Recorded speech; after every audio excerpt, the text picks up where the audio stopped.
पूछ लिया जाता है कि कोई भी चीज़ है उसको इस चीज़ की, ठीक है। अब ऑब्जर्वेशन की बात क्या हो सकती है, और मुझे नहीं लगता है इससे बेस्ट तरीका कहीं और होगा पढ़ने के लिए, ठीक है।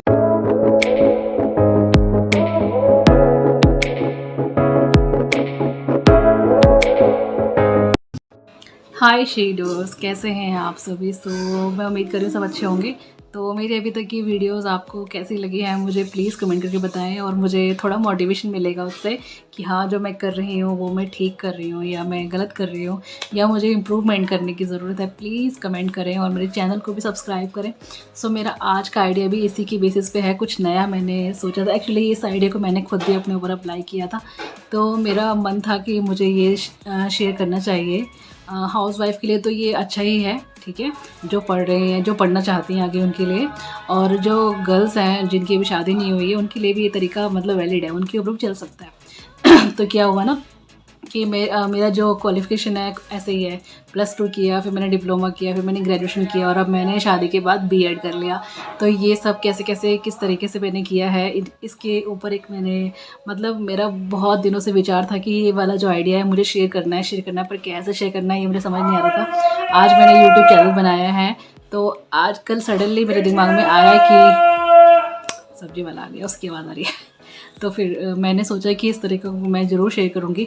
देखिए एक्चुअली क्या होता है ना कि ग्रेजुएशन करना, ठीक है, और हाँ करना मतलब मिनिमम मार्क्स से और पासिंग मार्क्स अलग होते हैं, लेकिन अगर टॉप लेवल पे लेके जाना उसमें एक तरीका वैलिड होता है। वो कैसे हमें करना चाहिए, देखिए मैं खुद भी यूनिवर्सिटी टॉपर रही हूँ अपने ग्रेजुएशन में। जो शादी से पहले मैंने ग्रेजुएशन किया था उसमें यूनिवर्सिटी टॉपर रही हूँ, 3rd रैंक था मेरा एक्चुअली। तो उसके बाद मैंने वो कैसे किया, वो तरीका भी मैंने वही फॉलो किया था। और बीएड भी मैंने जो अभी की है पिछले साल ही पास आउट हुई है बीएड में मैं, तो इसमें भी मैंने वही तरीका फॉलो किया था। अब उस तरीके में मैंने कैसे काम किया था, देखिए बीएड करना किसी को बताते हैं तो बहुत लगता है कि नॉर्मल है, बीएड तो कोई भी कर सकता है। हाँ बीएड कोई भी कर सकता है, पासिंग मार्क्स भी कोई ला सकता है और मीडियम मार्क्स भी कोई, लेकिन एक टॉप रैंक के मार्क्स कोई नहीं ला सकता, बहुत कम चांसेस हैं। अगर आपने अच्छे तरीके से पढ़ाई करी है, कोई एक रूटीन फॉलो किया है और एक प्लानिंग से आपने पढ़ाई करी है, तो सब कोई भी ग्रेजुएशन आप कर लो, डबल ग्रेजुएट कर लो, डबल पोस्ट ग्रेजुएट कर लो, तो आपके मार्क्स अच्छे ही आते हैं अगर आप मेहनत करते हैं तो। देखिए हाँ कोई भी ग्रेजुएशन है, ठीक है, पढ़ाई है, मेहनत करने की ज़रूरत तो सभी में होती है। एक तरीका था जो मैंने फॉलो किया था, मैं आपको बताना चाहती हूँ। तो चलिए चलते हैं, मैं इसे अपनी कॉपी पे लिखकर आपको बताऊँगी। चलिए मैं बताती हूँ आपको। तो गाइस देखिए ये एक मैंने फ़्लो चार्ट बनाया है आपको आसानी से समझने के लिए, तो इसको मैं नाम देती हूँ फ़्लो चार्ट का। तो ये मतलब मैंने फ़्लो चार्ट बनाया है अपना, जो मेरा जो आइडिया था वो इसी पे बेस था। तो देखिए सबसे पहले कोई भी क्वेश्चन हमसे पूछ लिया जाता है कि कोई भी चीज़ है उसको डिफ़ाइन कीजिए, उसे एक्सप्लेन कीजिए। मतलब क्वेश्चन में आ गया है कि उसे एक्सप्लेन कीजिए, तो आपको एक्सप्लेन कैसे करना है। सबसे पहले तो आपको क्या लिखना है, सबसे पहले आपको लिखनी है हेडलाइन, ठीक है। हेडलाइन लिखेंगे सबसे पहले, या फिर जो मेन जो पॉइंट है जिसके बारे में पूछा है उसका नाम लिखेंगे, मेन पॉइंट नेम, और उसे अंडरलाइन करेंगे ब्लैक पेन से। आप इसमें आपको ब्लैक पेन यूज़ करना है, ब्लैक पेन यूज़ करेंगे। जो ब्लैक पेन होता है मेन हाईलाइट के लिए होता है।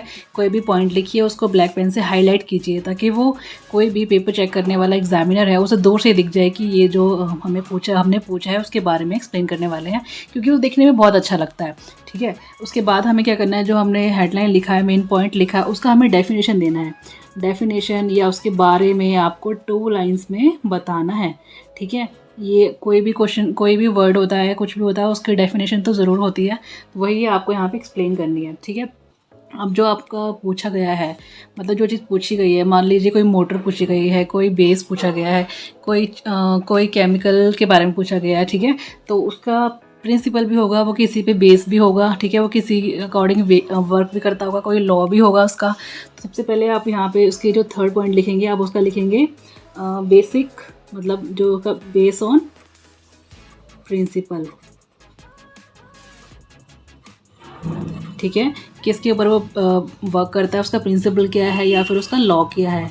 होता है ना कि जैसे कि किसी साइंटिस्ट के अकॉर्डिंग कोई डेफिनेशन होती है, किसी भी राइटर के अकॉर्डिंग कोई भी डेफिनेशन होती है, उसी के अकॉर्डिंग आपको ये उसका प्रिंसिपल लिखना है। ये कम से कम 4 लाइन का या 5 लाइन का या मिनिमम 3 लाइन का होता है, मैक्सिमम 5 लाइन का होता है, इतना ही होता है हर किसी बुक में। और उसके साथ में एग्जाम्पल दे दी जाती हैं, कुछ भी दिया जाता है, ठीक है, उसी अकॉर्डिंग ये होता है। इसके बाद हमें क्या करना है, कोई भी क्वेश्चन दे रखा है, ठीक है, उसका हमें ब्लॉक डायग्राम बनाना है। ब्लॉक डायग्राम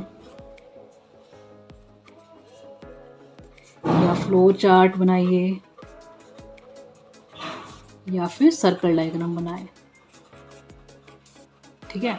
मतलब ब्लॉक डायग्राम सभी का होता है, फ्लो चार्ट भी सभी का होता है और सर्कल डायग्राम भी किसी का हो सकता है। मैंने जब अपना ग्रेजुएशन किया था तो मेरा इलेक्ट्रिकल में था, मेरे पास बहुत सारे डायग्राम्स होते थे, बहुत सारी मशीन की कंस्ट्रक्शन होती थी, बहुत सब चीज़ें होती थी। लेकिन मैंने इसी जो मैं बना रही हूँ, इस रूल को मैंने हर सब्जेक्ट में फॉलो किया था। एक सब्जेक्ट था हमारे पास, तो उसकी हमें बुक्स भी अवेलेबल नहीं हो पा रही थी किसी वजह से। तो उसमें मैंने क्या किया था कि मैंने इंटरनेट के थ्रू ही पूरा सिलेबस अपना फाइंड किया और ब्लॉक डायग्राम के हिसाब से ही मैंने वो से पढ़ाई करी थी उसकी। और उस सब्जेक्ट में मैं सबसे ज़्यादा टॉप पे थी। क्यों थी? क्योंकि मैंने इसी तरीके का रूल फॉलो किया था, ठीक है। हालांकि उसकी बुक्स भी नहीं थी और हमारे टीचर ने वो मेरे नोट्स ले लिए थे। तो ये एक तरीका होता है कैसे हमें किसी को एक्सप्लेन करना है, ठीक है। और वैसे भी ना, जब भी आप कोई थ्योरी लिखना शुरू करते हैं, जैसे यहाँ से लेकर एंड तक आपने थ्योरी लिख दी, उसे कोई नहीं पढ़ता है, उसको नंबर भी कम ही मिलते हैं, ठीक है। ब्लॉक डायग्राम के बाद, फ्लो चार्ट के बाद हमें क्या करना है, जो हमने ब्लॉक डायग्राम बनाया है या फ्लो चार्ट बनाया है उसमें हमने कुछ लिखा भी होगा ब्लॉक्स में ना। सर्कल कोई भी डायग्राम बनाया है तो उसके बारे में हमने ये लिखा होगा, जैसे कि ये इसका लेग है, ये इसका हैंड है, इस तरीके से हमने लिखा होगा। तो जो हमने ब्लॉक में लिखी है ना चीज़ें, उसको हमें इलेबोरेट करना है, डायग्राम को एक्सप्लेन करना है।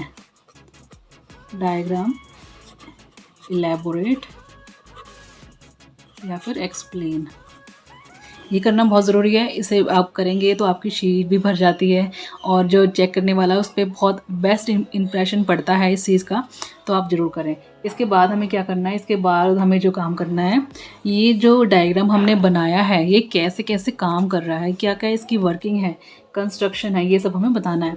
तो पहले हम बताएंगे इसकी वर्किंग, कौन किससे जुड़ा हुआ है, कैसे कैसे काम चल रहा है, ठीक है, क्या इसमें होने वाला है या क्या इसमें होगा, तो ये सब आपको बताना है। वर्किंग बतानी है उसकी, कंस्ट्रक्शन भी बतानी है। कंस्ट्रक्शन में होता है कि वो किस पे और किस तरीके से, कहाँ से ये आया था और क्या इसमें हुआ था और क्या इसमें होने के चांसेस हैं, ठीक है। और हम इसे क्या कैसे कैसे मोटिवेट कर सकते हैं, मोटिवेट मतलब इसमें मॉडिफिकेशन क्या कर सकते हैं, सॉरी मोटिवेट नहीं, मॉडिफिकेशन क्या कर सकते हैं, तो ये सब हम इसमें बताते हैं कंस्ट्रक्शन में।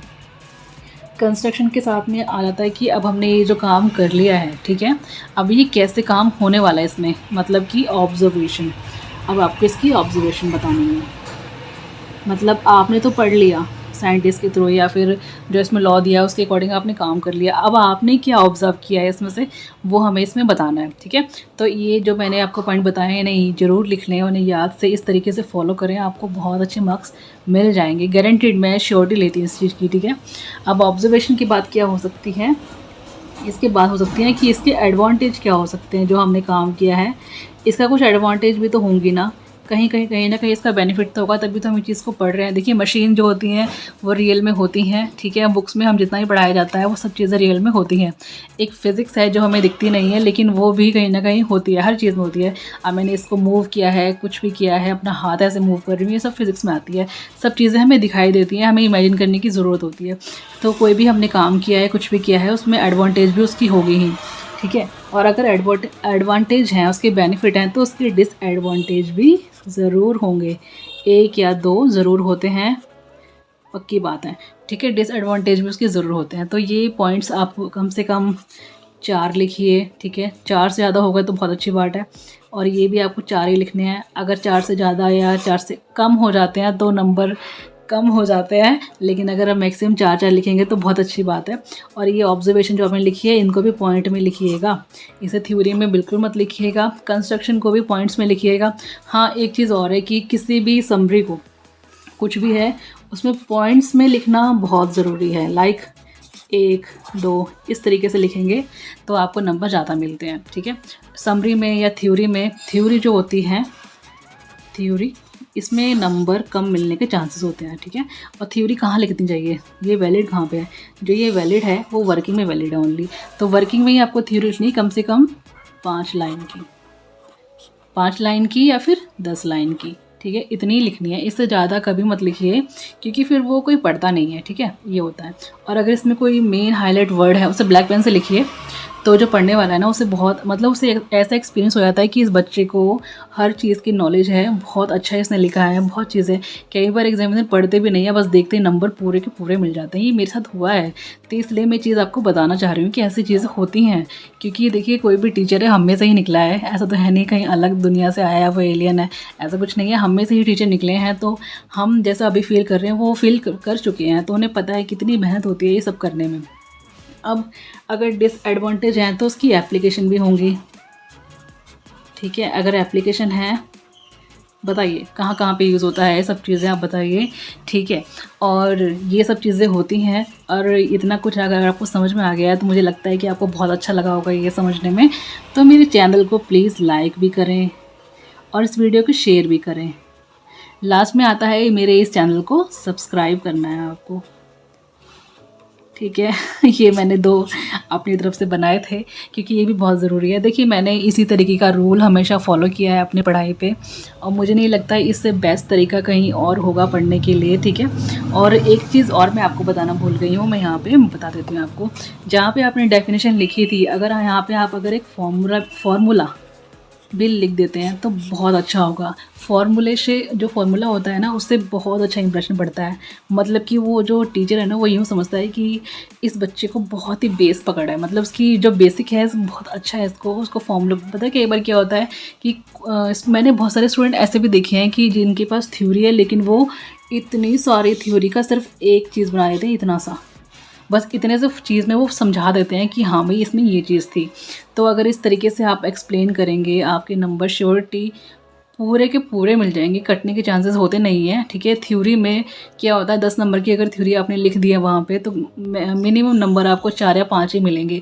लेकिन इस तरीके से अगर आप रूल मेरा फॉलो करते हैं पूरा तो इसमें चांसेस है कि 8 या 9 नंबर आपको आराम से मिल जाएंगे। 1 नंबर तो काटते ही काटता है टीचर, ये तो पक्की रूल होता ही है उनका। ठीक है, लेकिन अगर मैथ है या फिर फिज़िक्स है या केमिस्ट्री है उसमें पूरे नंबर मिल जाते हैं। लेकिन थ्योरी वाला कोई भी चीज़ होता है उसमें 1 नंबर 2 नंबर तो वो काटते ही काटता है। लेकिन अगर इस तरह एक्सप्लेन करेंगे क्या पता आपको 10/10 भी मिल जाए, ये गारंटी होती है। मेरे जो क्लास टीचर थे हमें तो मिलते थे नंबर भाई, हालांकि मेरे टीचर बहुत स्ट्रिक्ट थे, बहुत चीज़ें हमें रूल फॉलो करने पड़ते थे। लेकिन इस तरीके से मैंने किया है और मैंने अपना जो ग्रेजुएशन है वो मैंने यूनिवर्सिटी टॉप किया है इसी रूल से। तो आप भी ज़रूर करें, बहुत बढ़िया ये एक ट्रिक है। सो मेरा ये आज की इतनी मेहनत आपको कैसी लगी है मुझे कमेंट करके ज़रूर बताएं। और अगर ये अच्छा लगे है और अगर आप इसे फॉलो करेंगे आगे तो मुझे प्लीज़ कमेंट में यस करके ज़रूर लिखें। ठीक है, यस मुझे कमेंट में यस लिखें कि हम फॉलो करेंगे। आप ज़रूर करें।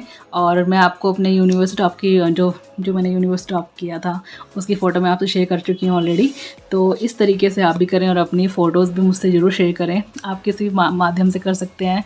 मुझे इंस्टाग्राम पे फॉलो करें, मेरा यही चैनल है, और वहाँ मुझे आप फ़ोटो भेज सकते हैं, टेक्स्ट भी करके कुछ भी पूछ सकते हैं। कमेंट पहले तो आप अगर यूट्यूब पर मुझसे कुछ पूछ रहे हैं तो कमेंट करके पूछिए, मैं आपको सब चीज़ एलेबोरेट करूँ क्योंकि मुझे ना मैंने ये सब चीज़ें फ़ील की हैं तो मेरा इसलिए मन करता है कि मैं शेयर करूँ।